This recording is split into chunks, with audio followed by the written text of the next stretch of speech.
আসসালামু আলাইকুম ভিউয়ার্স। আমরা সবাই পিঠা খেতে পছন্দ করি। তো পিঠার মধ্যে সুন্দর সুন্দর ডিজাইন করা হয়। বিশেষ করে ফুলের, পাখির, মাছের এরকম আরো অনেক ডিজাইন করা হয়। আজকের ভিডিওতে আমরা একটি পিঠা ডিজাইন দেখব যেখানে ছোট ছোট মাছের আকৃতি দেওয়া হয়েছে পিঠাগুলোকে। এই পিঠাগুলো বাচ্চারা খেতে খুব পছন্দ করবে, কারণ তারা দেখতেই এটা পছন্দ করবে। আর যে কোনো জিনিস দেখে ভালো লাগলে সেই জিনিসের প্রতি বাচ্চারা বেশি আগ্রহ বোধ করে। তো এই ভিডিওটা দেখে আপনারা শিখে নেন কিভাবে পিঠাকে মাছের আকৃতি দেওয়া যায়।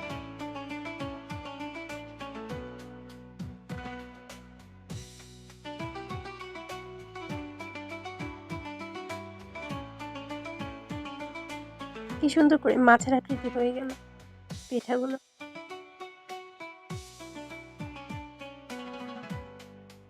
এগুলো সহজেই বাচ্চাদেরকে আকর্ষণ করে এইসব ডিজাইনগুলো।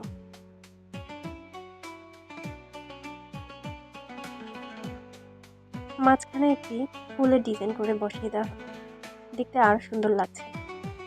ভিডিওটি ভালো লাগলে চ্যানেলটি সাবস্ক্রাইব করে বেল আইকনটি বাজিয়ে রাখবেন পরবর্তী ভিডিও পেতে। ধন্যবাদ।